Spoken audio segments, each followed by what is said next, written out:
来乡亲啊，这个南投德山的插弹比赛开始咯。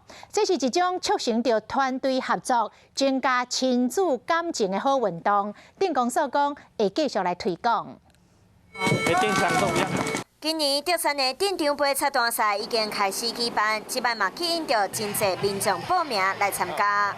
大家都知道有这种鸡蛋嘉年华的活动，非常喜欢，非常高兴的，马上的秒杀的爆炸性的一个来报名。那今年总共有32队参加这样的比赛，那希望说这样的活动我们永永远远的推广下去。插弹会当训练反应动作的能力，还有专注力。在上短时间内爱锁定目标，还要确保家己袂互拍到，是一项真趣味的比赛。以未来的国中、高中，还有什么全市运之类的，可以把这个活动一起带进去，很适合大家一起参与，因为这是一个团队感。镇公所办的这个比赛非常的好，因为我们很多专业的球员都会在专业场地比赛，因为很多球员的技术都很好，所以很刺激。